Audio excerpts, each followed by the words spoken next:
I spent 3 years studying English. Grammar, vocabulary, everything. Then I moved to London and literally couldn't order coffee without panicking. And that's when I realized all that studying was a waste. Okay, so real talk. You've been learning English for how long now? Years? Years, plural, like embarrassingly long. And you still freeze up when someone talks to you at a coffee shop? Wait, how did you? Because literally everyone does this.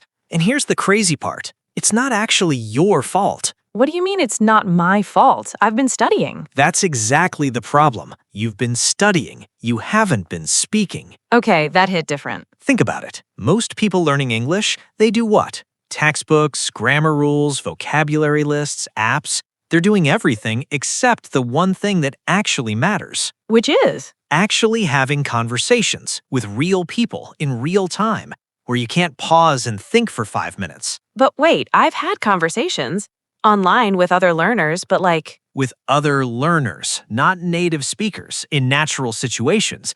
That's the trap, right? You practice with people who are also learning. You're both kind of pretending. okay, so why does that matter that much? I'm getting better, aren't I? You're getting better at one thing, test taking. You know what you're not getting better at? Reading the room? Understanding slang? Understanding confidence. And here's where it gets wild. There's more? Oh, there's way more. Okay, I'm listening. Hit me. So I met this guy, right? Super educated. Studied English for 12 years. 12! College degree, everything. He moved to London for work. Okay. First day at the office. Someone cracks a joke. Everyone laughs.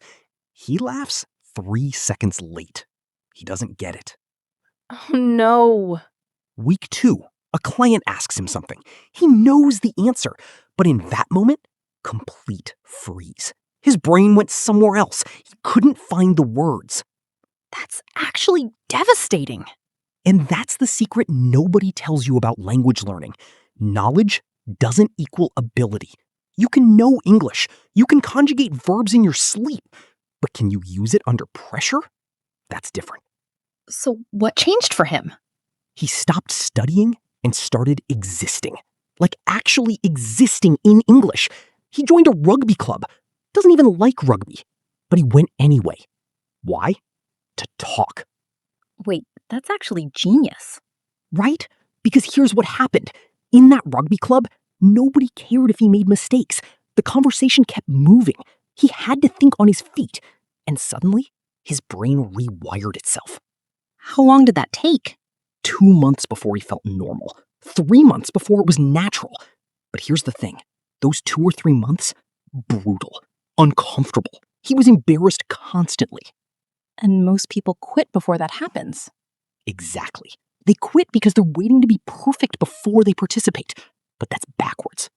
So it's like you have to fail publicly to actually learn? You have to risk failure. Because the brain learns through real stakes, not through repetition in safe spaces. Okay, but I want to push back on this.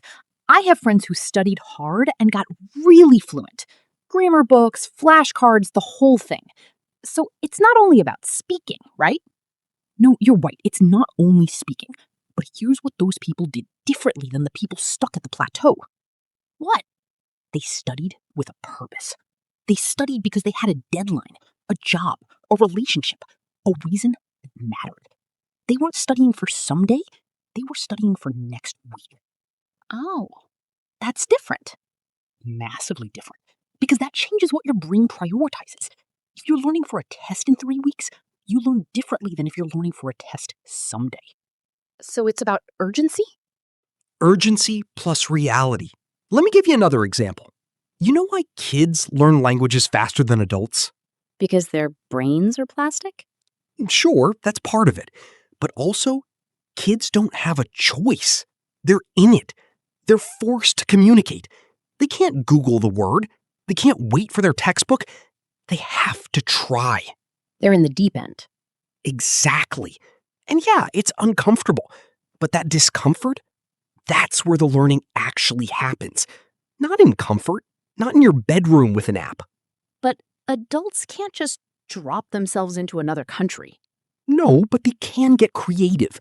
And this is where people mess up. How do they mess up?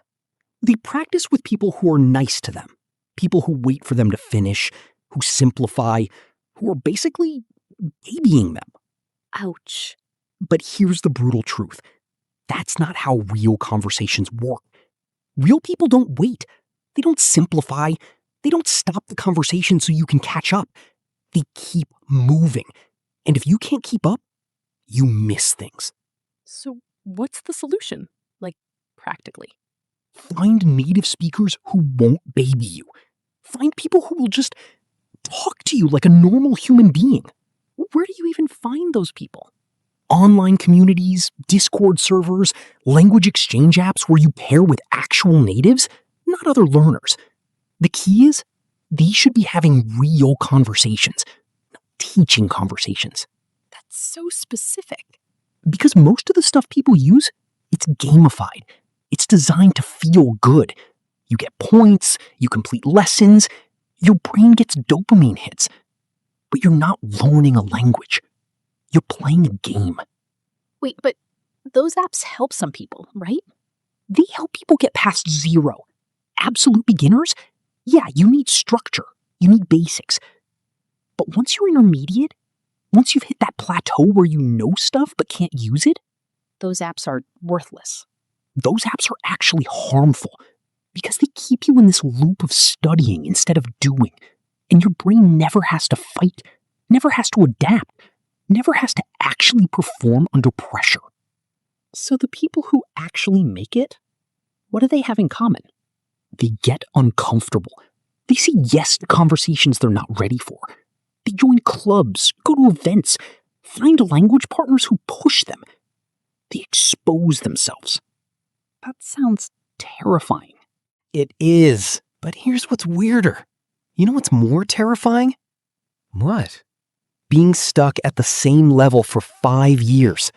Knowing you're fluent on paper, but freezing in real situations. That's the real tragedy. Because by then you've invested years and still can't actually use it. And you're angry, you're frustrated, you feel like something's wrong with you. Nothing's wrong with you. You just followed the system that doesn't work. Okay, but last thing.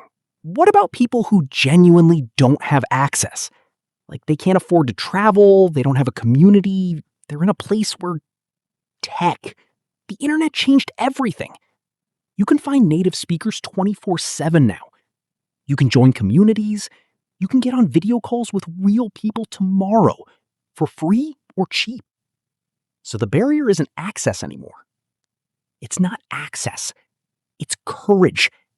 It's willingness to be bad at something publicly. And that's harder than it sounds. That's the real reason people stay stuck. That's the reason.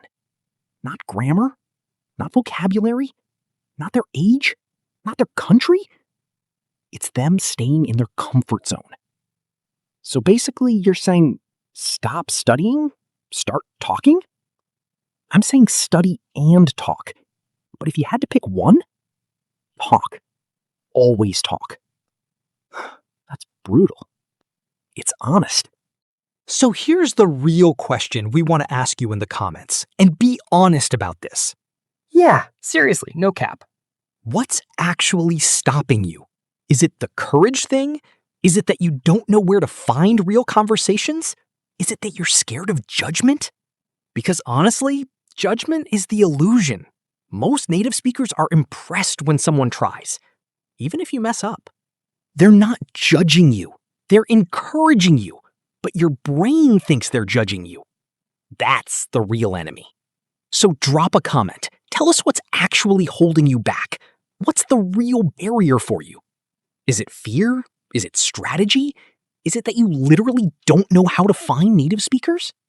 Because if we know what you're struggling with, we can make another video specifically about that. Like, genuinely. And if you found this helpful, if this clicked for you, please like this. Share it with someone who's been stuck learning English forever. They need to hear this. Seriously.